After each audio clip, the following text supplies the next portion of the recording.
Fala galera, tudo bem com vocês? Tá começando mais um podcast aqui, Andando com o Mestre. E hoje eu tenho o prazer, de receber aqui no nosso estúdio de gravação o grande amigo meu, Lucas AR. Agora pastor Lucas AR, que isso, hein? Pessoal, bom dia, tudo jóia com vocês? Vixon, muito obrigado, cara, pelo convite pra gente poder estar aqui junto conversando, né? Pra mim é uma honra mesmo, cara, assim, um privilégio, uma satisfação muito grande estar aqui. E parabenizar você aí, cara, pelo trabalho, né? Pelo empenho, o esforço, né? De estar fazendo isso aqui se tornar uma realidade, né? Muito legal mesmo, cara, muito bom. Estivemos aí já o primeiro podcast, eu ouvi, foi muito legal. E eu quero convidar você também para estar com a gente aqui nesse período. Vai ser bem bacana, Deus vai abençoar muito a sua vida. É isso aí, esse já é o nosso segundo podcast, né? E agradeço demais, Lucas, por você ter aceitado esse convite, estar aqui conosco. E, Lucas, uma pergunta que eu quero sempre fazer aqui no início do nosso podcast é, cara, como que foi seu início de caminhada com Jesus? Como que começou a sua caminhada com Jesus? Você nasceu num lar cristão? Você veio depois para Jesus? Conta um pouquinho aí sobre a sua história aí. Pô, cara, vamos lá. Eu sou filho de pastor, né? Você sabe. Então, assim, eu nasci dentro da igreja, cara, fui criado, né? Meus primeiros dias ali, desde muito cedo, eu estive ali o tempo todo dentro da igreja, participando ativamente de tudo, né?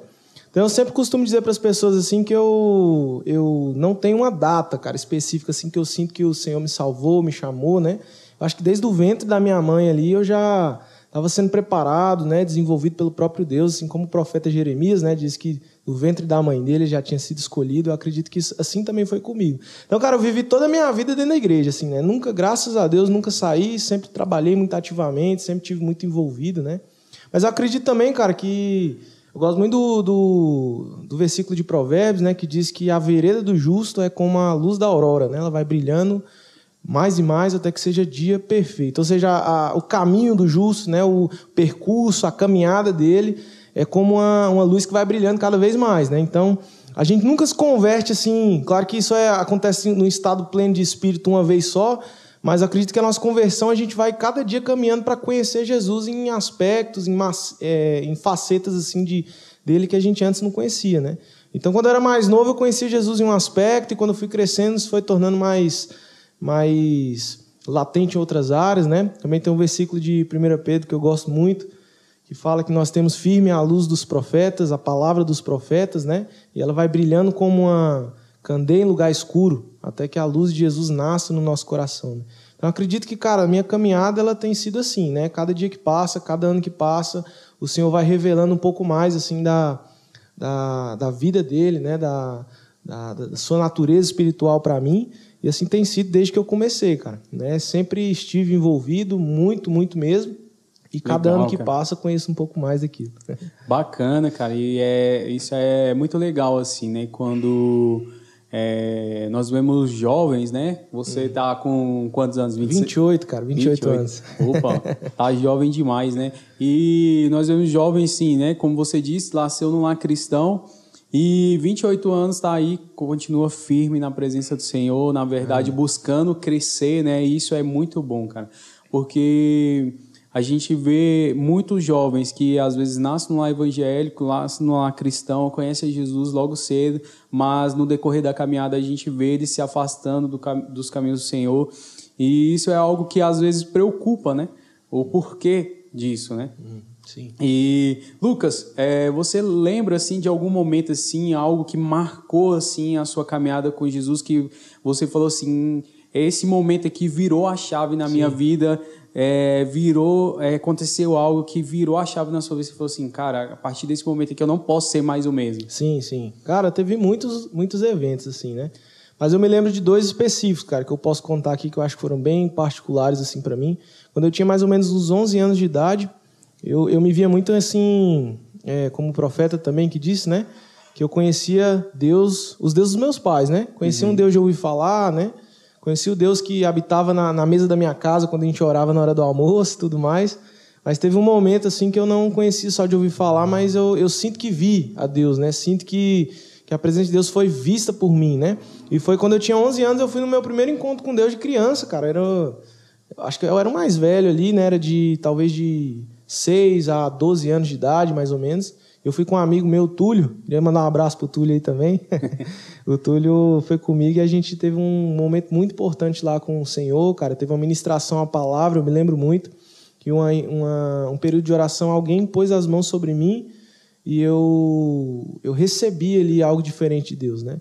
Algo especial do Senhor, assim, que mudou a minha vida, cara. Alguma coisa aconteceu, eu me lembro que naquela hora eu caí no chão, assim, eu passei alguns minutos, assim, até um pouco desacordado, e quando eu voltei à tona, assim, cara, eu lembro que alguma coisa mudou. Eu era o mesmo cara, eu não tinha mudado de altura, nem de peso, mas alguma coisa dentro de mim tinha mudado, cara.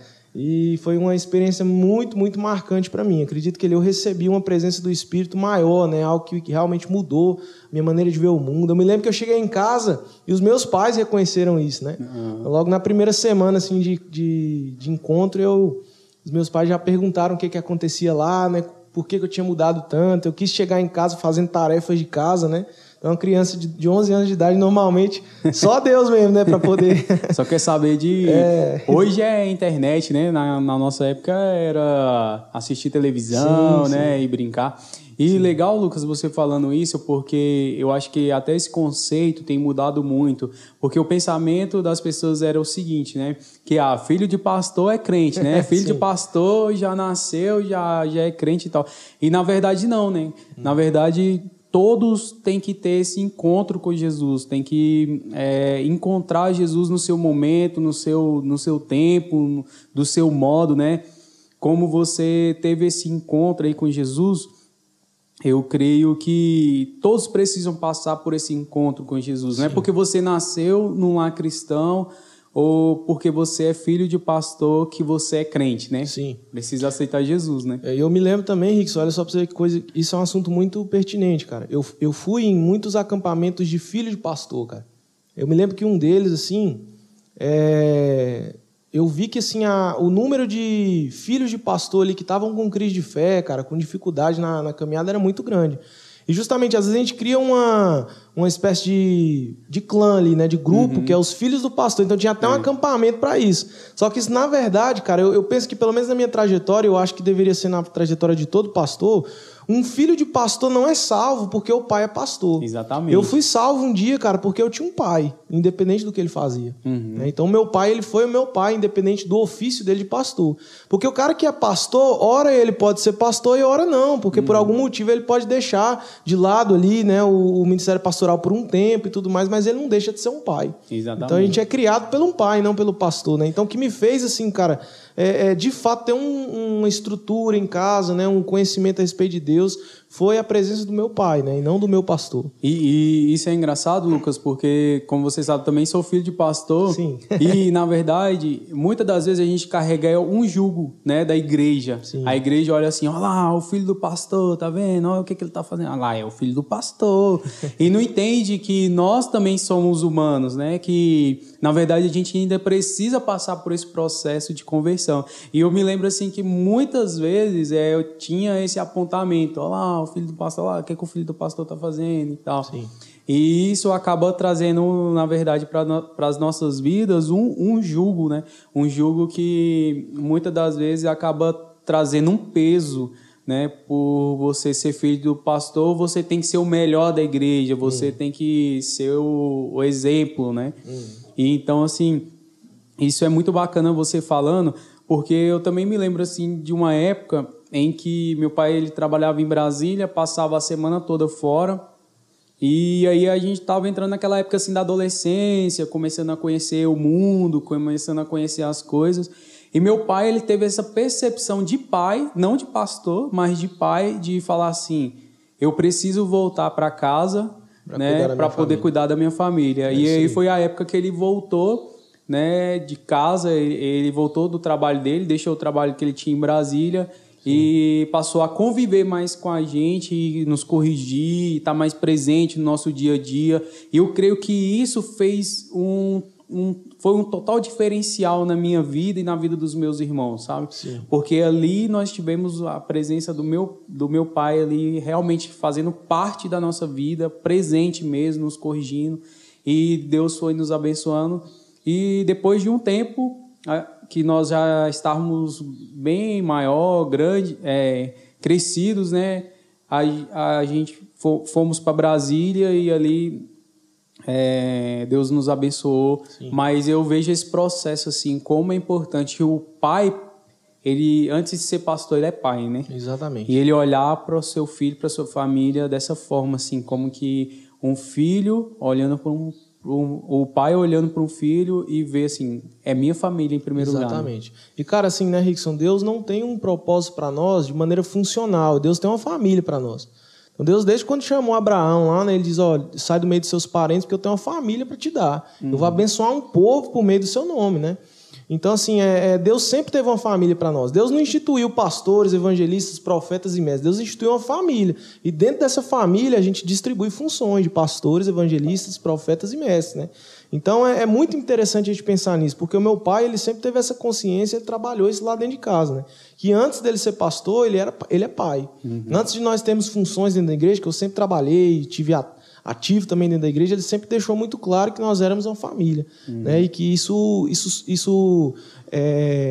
está acima de qualquer cargo, de qualquer função, né? Porque, como eu falei, às vezes o cargo ele é abandonado. Às vezes, por um período, um certo tipo de circunstância na sua vida, você tem que deixar o cargo de lado. Mas a família não. Família, ela é genuína. Né? Não existe ex-filho, né? Não existe ex-filho, exatamente. Você vai sem, não existe ex-pai ou ex-mãe. Você vai ser sempre seu pai, sempre a sua mãe, né? Sim. Então, assim, isso é muito legal, porque eu vi realmente muitos lares de pastores, amigos do meu pai, né? Pessoas que conviveram com a gente ali, que foram destruídos exatamente porque o pai não teve essa visão de pai. Sim. Tinha a visão de pastor, mas não tinha a visão de pai, de zelar pelo seu lar, pela sua casa, e os filhos se desviaram, os filhos saíram da presença do Senhor e deixaram mesmo.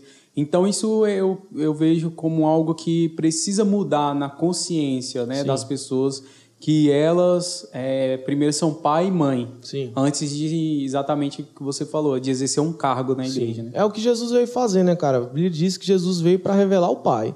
Ele não veio para revelar o pastor, ele não veio para revelar o cara que criou o mundo, né, o Deus soberano. Ele revelou tudo isso, mas quando ele fala assim, o que ele veio para fazer, ele fala, eu vim para mostrar o Pai. De maneira que quando você vê o filho, você vê o Pai, né? Então, assim, a primeira característica lá do Paulo para os pastores, né, em 1 Timóteo 3, é que governe bem a sua casa. Ele diz que você não sabe cuidar bem da sua casa, tampouco vai saber da igreja, né? Por quê? Porque antes do cara cuidar de uma igreja, ele tem que ter uma noção de família. Se ele não sabe o que é a família de Deus, se ele não tem noção do que é a família dentro de casa, tampouco vai saber o que é o ministério pastoral, né? E uma coisa assim que espantou os religiosos naquela época foi exatamente Jesus chamar Deus de Pai, né? Exatamente. E nos ensinar no Pai Nosso, né?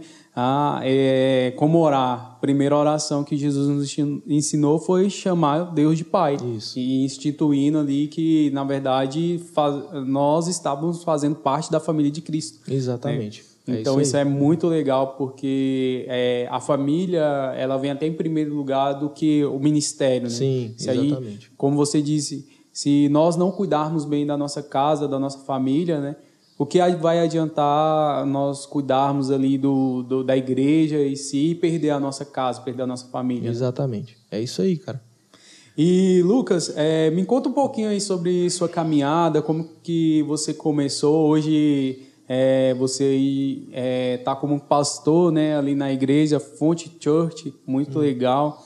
E tem vários projetos aí, mas me conta um pouquinho como que começou essa caminhada ministerialmente falando, né? Como que foi o processo de liderança na sua vida? Sim, cara, então, eu tinha parado aqui aos 11 anos de idade, quando eu recebi esse dom de Deus lá, né, no acampamento que eu tive com as crianças e tudo.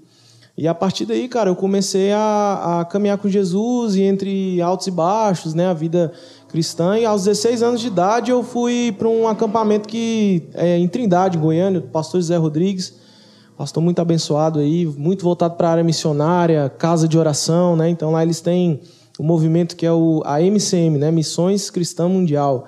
E é um movimento de fato para enviar missionários para todos os lugares do mundo, assim, né? Um dos maiores movimentos do Brasil. Eu passei 30 dias com eles lá nessa escola, estudando de manhã, de tarde, de noite. E eu sinto que fui vocacionado por Deus naquele lugar, né? aos 16 anos de idade. Cara, eu já me envolvia muito na igreja por meio da música. Eu sou músico, né? Desde muito novo eu me envolvo com o Ministério de Música, eu me lembro, assim, desde os 7 anos de idade. Então, Inclusive, a gente se conheceu no Ministério de Música. Ministério de Música, exatamente. Na igreja. Sempre tive muito envolvido com a música, né? Então, eu achava que eu ia passar a vida inteira cantando, tocando, né? Eu fazia isso de igreja em igreja, algumas igrejas me chamavam e eu ia, né? Até que aos 16 anos de idade eu senti que Deus estava me chamando para uma outra função. Além de músico, né? Eu precisava também me envolver com o ministério pastoral, um ministério missionário, né? Então, naqueles dias, com 16 anos de idade, eu sinto que Deus me deu um nome, né? Uma vocação, assim, uma missão para me desempenhar. E essa missão tinha a ver com missões, porque era uma casa missionária que eu estava envolvido, né? E com sala de oração, cara. Então, eu tive esse aspecto assim, muito forte na minha formação.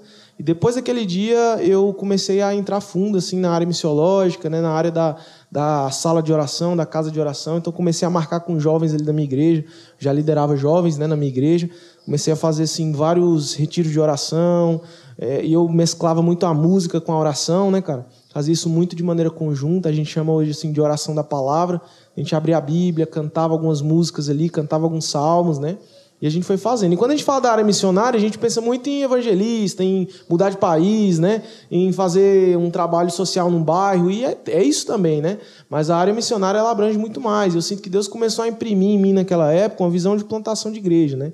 E eu tenho estudado assim, a respeito muito disso, né? Ido atrás, porque eu sinto que Deus nos chamou aqui como igreja, né? Em Formosa, para plantarmos outras igrejas, para avançarmos esse trabalho. Eu tenho me empenhado muito nesse processo, né? Cara, assim, aos 18 anos de idade, eu comecei a trabalhar a minha primeira equipe ali, que hoje é a equipe que a gente está plantando na igreja, né? Uhum. Quando eu completei 18 anos de idade, Deus me deu uma equipe, e a gente tem trabalhado com essa equipe até então. E no ano de 2019, a gente teve o privilégio de começar a nossa primeira igreja plantada, né? Já temos a nossa igreja aqui, a Fonte, como você disse, na qual eu sou pastor. E nós iniciamos agora um outro trabalho ali de plantação de igreja, também no bairro Jardim América, uma igreja que nós temos denominado a Tenda, né? E Deus tem nos abençoado. Isso em Formosa, né? Em Formosa. É porque a gente tem assim, né, Rickson? Nos anos passados, cara, do ano assim, 2010 para trás, a gente teve um período de mega igrejas. Uhum. Né? Então as igrejas cresceram muito, cara. Você ia nas igrejas, assim, muitas vezes igrejas de mais de 1.000 membros, muito voltado por um culto público, né? E, cara, a gente tem vivido um momento muito de transição na igreja brasileira. Eu acredito que cada dia que passa, a gente tem que começar a pensar em mais igrejas e menos grandes prédios, né? Uhum. Porque hoje o esforço que demanda para você plantar uma igreja grande, muito bem estruturada, é muito grande. E às vezes, se você planta igrejas menores, mais perto da casa das pessoas, né, você tem uma probabilidade maior de tornar isso expansivo, né? Então é assim que a gente começou, cara. Eu fui chamado, assim, de fato ordenado, reconhecido no Ministério Pastoral só agora esse ano, né? Uhum. Mas eu já tenho me envolvido no Ministério Pastoral durante todos esses anos aí, né? Legal. E falar nisso, me fala um pouquinho sobre esse começo aí de liderança, a formação dos primeiros discípulos, como que foi esse processo, assim, de adaptação, de construção, né? Que você começou a discipular, discipular as pessoas que hoje andam com você, que já tem bastante tempo, né? Que essas pessoas estavam andando com você. Como que foi esse processo assim, de construção? Sim, cara, eu sou novo, né? Como você disse, tenho 28 anos de idade. E as pessoas que andam comigo lá nesse projeto de plantação de igreja, a maioria tem a minha idade. E eles já andam comigo há mais ou menos uns 10 anos aí, né? Então a gente tem uma amizade muito forte. Porque, cara, desde o início, assim, como a gente iniciou falando disso a respeito da família, eu entendi que Deus ele tinha um propósito para nós, que é desenvolver, estabelecer, amadurecer uma família, né? Então eu entendi desde muito cedo que Deus não tinha uma atividade bem feita para eu fazer. Ele tinha uma família para formar por meio de nós, né? Então é isso que a gente começou a entender. Então lá atrás, cara, quando eu vim da MCM, quando eu saí daquele encontro aos 16 anos, eu fiz uma coisa assim que até hoje ela tem repercutido aí na minha vida, que foi chamar os meus amigos para mais perto de mim. Então eu fiz logo um grupo de evangelismo na minha casa, na época, e chamei a Bruna, que hoje é a minha esposa, na época a gente nem namorava, chamei ela para liderar junto comigo, e eu chamei todos os meus melhores amigos, cara. Fui chamando os meus amigos de longa data, de infância mesmo, de adolescência, e comecei a proclamar ali Jesus, o reino de Deus para elas. E boa parte delas ainda estão conosco até hoje, são os nossos amigos, né, que estão sendo também levantados a cada dia como pastores, como evangelistas, né, que têm se doado, trabalhado, né? E a gente tem entendido assim, cara, que todo discipulado, na verdade, ele é a formação plena de uma amizade. Não existe discipulado fora de uma relação plena de amizade. E olha que legal isso, eu estava conversando um pouquinho com uma pessoa, não me lembro agora, mas falando exatamente desse relacionamento que Jesus teve com seus discípulos, né? Que a primeiro passo, Jesus conviveu com eles. Sim. Né? Jesus desenvolveu um relacionamento de amizade, de companheirismo, andava com eles, comia com eles, dormiam junto, aonde eles iam, estavam sempre juntos. Então, nesse processo, nesses 3 anos de ministério de Jesus estava andando o tempo todo com seus discípulos, fazendo todas as coisas com os seus discípulos. Então, envolveu uma intimidade, vamos dizer assim, uma intimidade muito profunda com aqueles que seguiam Jesus, os seus discípulos de fato. Sim. E você falando um pouquinho aí desse processo, onde você desenvolveu exatamente essa mesma forma, né, com as pessoas que estão andando com você hoje, ali no projeto Tenda. Sim, é isso? É isso mesmo. Cara, só para você ver que coisa legal, né? Os 2 principais auxiliares meus ali hoje é o Wagner e o Raul, né? E eles são meus amigos, os 2 têm a mesma idade que eu, eles são meus amigos desde quando eu nasci mesmo, criança mesmo. E a gente, na adolescência, passava muitas horas juntos. A gente dormia um na casa do outro, né? A gente já chegou assim a passar semanas, né? Um na casa do outro, dormindo, passando horas, jogando videogame, né? Fazendo bagunça de adolescente ali e tudo. Então, quando eu recebi a missão de Deus, assim, entender o aspecto da plantação de igreja, de que eu fui chamado por Deus para desempenhar uma função pastoral, eu pensei assim, cara, eu preciso fazer com as pessoas o mesmo que eu fazia com os meus amigos, só que eu preciso mudar o nome. Porque antes a gente ia para jogar videogame, antes a gente ia fazer uma bagunça, a gente faz isso ainda. Só que a gente faz hoje com uma nova intenção, que é proclamar o reino de Deus. Então, eu precisei unicamente chamar os meus amigos para perto e fazer deles também discípulos de Jesus, assim como eu estava me tornando, né? Então, cara, o Filho de Deus, pensa comigo, cara. O Filho de Deus, a expressão exata, né? A Bíblia fala de Deus na terra era Jesus. E Jesus começou o seu ministério com o primeiro passo, que foi chamando amigos para perto. Então, como que a gente ainda pensa que nós vamos fazer de maneira isolada, né? Como que a gente ainda acha que a gente vai plantar uma igreja ou cuidar do ministério, fazer uma atividade sozinho? O primeiro passo assim, de todo mundo que se converte, cara. O primeiro passo de todo mundo que quer trabalhar na igreja, quer fazer um trabalho, é olhar para sua volta e chamar amigos para perto. Porque se você não faz isso, cara, a dificuldade é muito maior. O próprio Filho de Deus, como eu disse, foi assim que ele trabalhou, né? E se você não começar pelos que estão à sua volta, como que você vai ganhar os de fora, né? Os que estão longe, Exatamente. Né? Se você não começar a ganhar as pessoas que estão ali perto de você, vai ficar muito mais difícil, porque as pessoas que estão andando ali com você já há um tempo, elas vão ter facilidade até de te ouvir, de te acompanhar, de entender o processo que Deus está fazendo ali na sua vida, né? Exatamente. E eu vejo assim, o lugar que mais Jesus nos ensina é o lugar de comunhão. Isso. Né? Se você vê, a última ceia era um momento de comunhão que Jesus estava tendo ali, ensinando os seus discípulos e falando para ele o processo que ele ia viver, né? Então, assim, a gente vê sempre Jesus ensinando muito na comunhão. Quando Jesus vai lavar os pés dos seus discípulos, onde que ele estava? Na mesa, na comunhão. Então, o processo de comunhão, ele é muito importante para a igreja. Porque se a igreja ela não tiver essa comunhão, essa ligação, qualquer vento que vier abala, as pessoas saem por qualquer motivo, as pessoas se afastam exatamente porque não tem esse processo de comunhão. Exatamente. E, cara, olha só, Rickson, você falou algo muito importante, né? É aquilo que a gente chama de sacramento, né, cara? Nós temos o sacramento da ceia e o sacramento do batismo. Você é batizado para participar de uma ceia, cara. Deus ele te salva a fim de que você se reúna na ceia, na mesa, com a sua família. De novo, a nossa conversa aqui hoje está girando muito em torno de família. O que acontece, cara? A gente foi criado dentro da igreja pensando que a ceia ela tem a ver com comer o pão e beber do vinho, né? E, na verdade, o que o Paulo diz lá, né, em 1 Coríntios, o que Jesus ensina para nós, não é muito bem isso. É isso também, mas não é muito bem isso. Porque a ceia ela não é significada na comida, cara. ela é significada na partilha, né? Porque você não pode participar da ceia de maneira individual. Então, o foco pedagógico, cara, formativo da ceia não é no dia que você come, mas é no dia que você aprende a repartir. Exatamente. Porque tem não existe ceia para mim mesmo, né? Exatamente. Porque o Jesus, ele pega o pão e ele ressignifica o que aconteceu lá no Éden, né? Quando a Eva pegou o fruto, o que ela faz? Ela come primeiro para dar depois.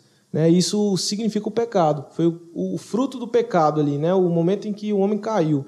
E agora, na mesa da família, na mesa da ceia do Senhor, Jesus reparte primeiro para comer depois. De maneira que a gente tem a ceia como lugar de partilha. A gente está sentado numa mesa de comunhão e é uma mesa onde nós temos que dar para o outro primeiro e, se sobrar, a gente fica com alguma coisa para nós, né? Porque é assim que um pai pensa, né? Você não chega na mesa de um pai de verdade, assim, tô falando um pai legítimo agora, né? Um pai primeiro ele dá para os filhos e, se sobrar, ele pega e come. É a mesma passagem, né? Se o filho pedir pedra, qual pai vai, né? Vocês que são maus, né, sabem dar coisas boas aos filhos. Um filho pedindo pedra, pedindo pão, o pai não vai dar pedra, né? Exatamente. Então é isso, cara, para mim. A igreja, ela parte desse princípio da ceia, né, de partilha. A gente é uma família, nós estamos sentados em roda de uma mesa, a presença de Deus está ali, porque a Bíblia fala, né, que a ceia, ela relembra, ela memoriza a presença de Deus, e Mateus capítulo 18 também diz que se 2 ou 3 estiverem reunidos em meu nome, eu estarei ali. Então, quando a gente está com o pão na mão, o vinho ali, cara, a presença de Jesus está ali no nosso meio. E a gente está numa mesa em família e a gente pega o pão, parte primeiro, uns com os outros, garante que todo mundo comeu, todo mundo participou de Jesus ali, né? Todo mundo comeu do corpo, bebeu do sangue, e agora a gente está pronto também para comer e participar. E o mais legal que eu vejo nisso, que Jesus ele vem ensinar esse princípio de família a todo tempo. Sim. Né? A todo tempo Jesus vem ensinar esse princípio de família, até porque qual é o nosso objetivo? É, no fim, ir para o céu, né? Morar no céu. Sim. E viver como uma família de Cristo. Sim. Então, se nós não formos famílias aqui agora, hoje, não faz muito sentido ir para o céu. Exatamente. Não faz muito sentido você estar buscando ir para o céu se você não for família aqui hoje, comunhão, viver em comunhão. E eu creio que esse processo de comunhão, ou esse momento de comunhão, é onde nós mais aprendemos também. Isso. Porque é o momento em que eu aprendo a te respeitar, eu aprendo a reconhecer a sua fraqueza, eu aprendo a te aceitar da forma como que Deus te criou, e Sim. eu também consigo fazer parte ali do corpo. Sim. Né? Não tem como Paulo vai dizer, não tem como a mão ficar fora do corpo. Se ela ficar fora do corpo, ela não vai sobreviver. Né? Então, a mesma coisa somos nós, né? Como igreja. Não tem como você viver sozinho se você não fizer parte do corpo. Não tem como você fazer parte do corpo de Cristo. Sim, exatamente. É uma coisa assim, né, que eu gosto de pensar. Igual você, cara. Você é um cara que nitidamente, sim, claramente recebeu uma parcela do ministério evangelístico assim, de Deus, né? Esse cara mobilizador, que gosta de fazer movimento mesmo, de ir atrás do pobre, da viúva, né, cara? De fazer podcast, esse aqui de anunciar o reino de Deus como a gente está fazendo. Então, assim, cara, imagina só, nós estamos na eternidade, uma família reunida ali. Cara, para quem que nós vamos evangelizar no céu? Ninguém. Vai estar todo mundo plenamente, né? A Bíblia fala que nós conheceremos Deus plenamente, assim como somos plenamente conhecidos. Então, nós não temos mais funções de evangelismo. Cara, quem que nós vamos ensinar no céu? Jesus é o mestre dos mestres, né? O autor das Escrituras, ele vai estar lá. Então, assim, a gente vai perder a função ministerial. Quem que nós vamos pastorear no céu, né, cara? Cara, Jesus é o bom pastor, ele é o pastor dos pastores, né? Então, o que nós vamos fazer? Então, cara, a gente fica pensando, às vezes, que Deus chamou a gente para poder fazer um trabalho como pastor, como evangelista, como mestre, e a gente esquece, cara, que esse não é o fim de Deus, é só o meio para ele reunir uma família. Porque quando nós chegarmos na eternidade, o que sobra lá, Rix? Somos nós, pô. Só nós. É eu e você. Exatamente. É sentado numa mesa e comendo da ceia. Não sobra trabalho, cara, no sentido evangelístico da coisa, né? Não sobra trabalho no sentido pastoral. Trabalho pesado, árduo, né? Exatamente. O que sobra para nós é uma família. Então, Deus só instituiu profetas, cara, só instituiu mestres, só instituiu apóstolos para trazer a família para a mesa. Uma vez que você traz a família para a mesa, o negócio está resolvido. O problema acabou. É isso o fim de Deus. E para isso que nós temos as funções, né? É interessante pensar por esse lado aí, né? E assim, na comunhão a gente conhece a fraqueza um do outro e estamos dispostos a ajudar, né, a fazer algo pelo próximo, pelo irmão. Porque se você não está na comunhão, eu não consigo te conhecer. Exatamente. Eu não sei quem você é. Hoje, por exemplo, eu conheço o Lucas, né? Por quê? Porque nós já vemos um tempo vivendo esse tempo de comunhão. Isso. Se conhecendo, entendendo o propósito, entendendo. E o legal disso é porque Deus reuniu várias pessoas com chamados diferentes, mas para fazer a mesma coisa. No fim, o propósito é o mesmo. Trazer a família para a mesa. Trazer a família para a mesa. É o Salmo 23, né? Exatamente. Prepara-me uma mesa, né? Na presença dos meus inimigos, unge minha cabeça, né? E com teu óleo me faz transbordar. Então, o fim é uma mesa, né? E é uma mesa de família, né? Uma mesa de irmãos sentados, olhando um no olho do outro, confessando seus pecados, abrindo o coração, contando com a confiança uns dos outros, né? Em pleno amor, né, Rickson? Assim, a expressão do amor de Deus, assim, por meio do pão, do vinho, como a gente falou da ceia, né? Esse é o fim, cara. A gente vai ler o livro de Apocalipse, assim, a gente vê que lá no fim o que Deus tem para nós é uma mesa preparada, né? A parábola do banquete, né? Então vocês foram chamados para participar de um banquete. Lá no fim, né, passou a porta ali da eternidade, né, como alguns brincam, o que tem para nós lá é uma mesa preparada. Exatamente. E uma família reunida, né? Não tem outra coisa. Muita comida, né? Isso aí. E como crente nem gosta de comer, né? Jesus, ele veio e ali alimentou com seus discípulos, né, e tudo. Então a gente... É muito legal, cara. Sim. E, Lucas, conta um pouquinho aí sobre o projeto, a tenda que Deus tem colocado no seu coração, como que nasceu esse projeto e como que ele tem se desenvolvido aí nesse tempo. Sim, cara, então nós somos uma igreja carismática, né? A gente acredita muito nos dons do Espírito, assim, a gente flui muito a partir do movimento do Espírito Santo, né? Então a gente acredita em profecia, em dons de línguas, né? Em dons de cura, em todo tipo de manifestação espiritual. E a gente já tem recebido muitas palavras proféticas, cara, há um tempo, de que Deus estava dando para nós uma família, né? Uma igreja, um lugar para a gente se reunir. E a gente tem trabalhado até então, cara. Então, eu contei para você há pouco que o Wagner e o Raul, a gente passou muito tempo junto ali, dormindo, né? Na casa uns dos outros. E depois dos meus 18 anos, quando eu comecei a discipular os dois, a gente dormia ainda uns na casa dos outros e a gente ia dormir sonhando, cara. A gente ficava conversando um com o outro, cara, um dia Deus vai dar uma igreja para nós, né? E a gente vai poder expressar aquilo que está no nosso coração. Então a gente já vem há muitos anos, cara, sonhando com esse dia, né? Com expectativa no coração de que Deus em algum momento ia nos chamar para fazer o que nós estamos fazendo hoje. E a gente nunca teve pressa, cara, né? Às vezes ansioso, né, Rickson? Assim como acho que todo mundo. A gente ficava ansioso, perguntando, Deus, o que é pra gente fazer? Como que é pra fazer? Mas Deus nunca deixou de nos falar, cara. Deus nunca nos deixou de mostrar o tempo, a direção, a maneira como deveria ser feita, né? E sempre tivemos, assim, muitos profetas do nosso lado, pastores, amigos que estavam nos aconselhando, né? E aí, quando foi no ano de 2019... por meio do meu pai, né, o pastor Bartolomeu, o pastor Luiz também, que é o meu pastor hoje também, eles nos abençoaram para iniciar esse trabalho, né? E a tenda, cara, ela surgiu de fato numa tenda, né? Esse nome ele tem a ver com visão, mas ele tem a ver também com a vivência, né? A nossa vivência é que a gente recebeu uma palavra de Deus para nós irmos até uma chácara aqui dentro da cidade, e nós pegamos um irmão lá, o Yuri e a Cleidiane, eles conheceram Jesus ali no nosso meio, se converteram e se doaram para fazer essa obra junto conosco, né? Então nós temos discipulado eles lá, temos desenvolvido uma amizade bacana e eles cederam ali a chácara deles para a gente poder começar a fazer uns encontros ali, né? E lá é uma chácara muito simples, cara, assim, tem uns pés de manga lá, bem bacana, e a gente foi e viu a necessidade da gente colocar pelo menos uma tenda ali, de que chovesse e tal, né? E a gente pessoal correr da chuva. Exatamente. Então a gente colocou uma tenda ali. E a gente passou um ano, cara, ali orando todos os dias. Todos os dias a gente se reunia lá para orar, para buscar Deus, né? Foi na época da pandemia, então, assim, não estava podendo chamar muita gente, fazer um trabalho muito evangelístico, assim. Então, a gente passou esse período da pandemia para não esfriar, né, Rickson? Aquele período que a gente passou tão distante da igreja, cara. A gente foi orar todo dia lá, cara. Um grupo de 16 pessoas, né?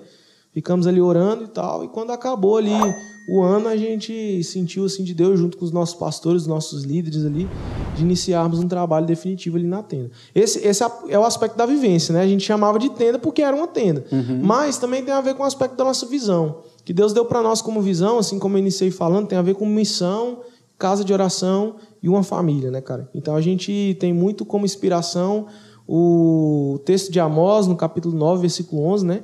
Que diz que Deus vai restaurar a tenda caída de Davi. Então é uma promessa de Deus, né? Atos capítulo 15 também diz isso, né? O apóstolo Tiago está dando um discurso lá e ele cita, né? Que nos últimos dias Deus iria restaurar uma tenda caída de Davi. Então quando a gente leu esse texto, a gente começou a ir nas escrituras e pensar o que é a tenda de Davi? O que é que Deus está trabalhando para restaurar? Porque se a Bíblia está dizendo que Deus quer restaurar a tenda de Davi, o que nós queremos fazer? Ajudar. A gente está aqui, Deus usa a gente. Se tem alguém que o Senhor quer usar, nós estamos aqui para isso. Então a gente começou a trabalhar para reerguer esse lugar, essa tenda. E a tenda de Davi era uma tenda que tinha oração, né, dia e noite, por meio da música, por meio das expressões da Bíblia, né? Era envolvia missões, porque era uma tenda que era para todos os povos, tribos, línguas e nações, né? E envolvia ao mesmo tempo a família, porque era o povo de Israel, o povo que Deus escolheu para ser a família dele, né? Um povo que eram os filhos legítimos de Deus ali, né?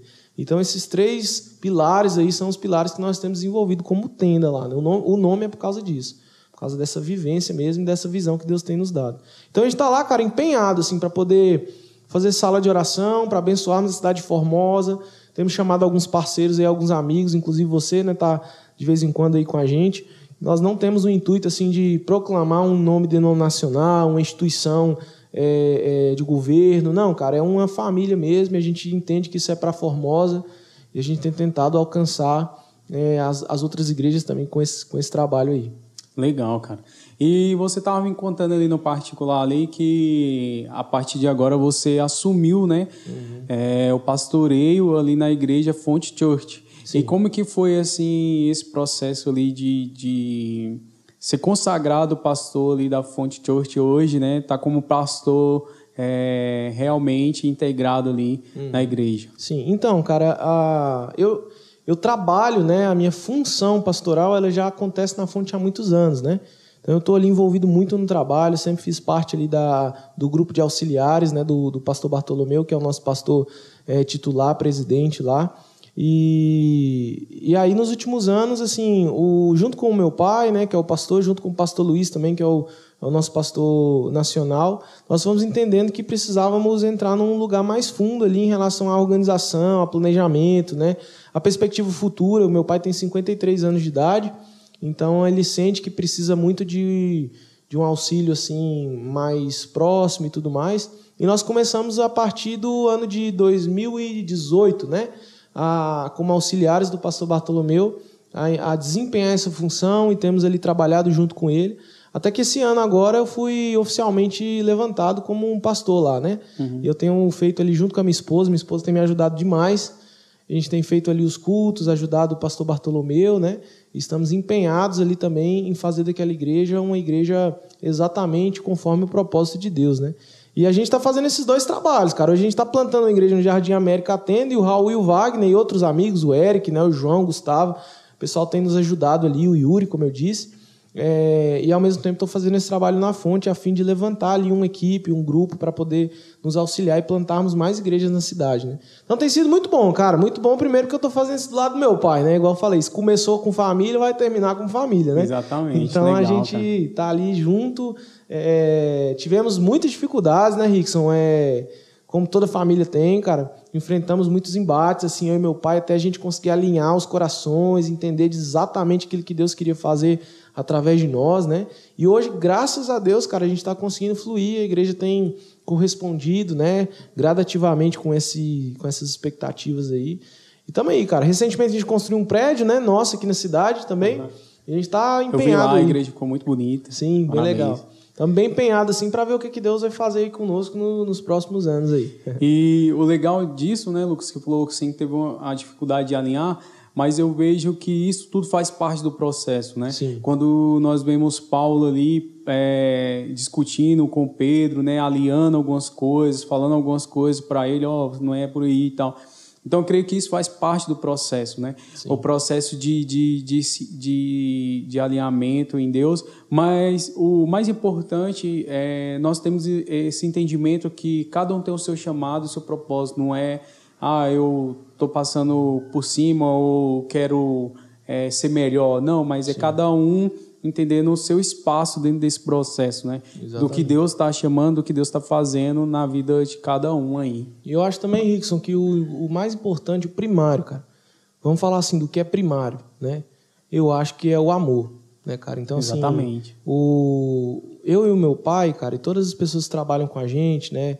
A gente sempre esteve disposto assim, a abrir mão do nosso ministério, da nossa vocação, do nosso chamado, assim, em termos práticos de atividade, em função do amor.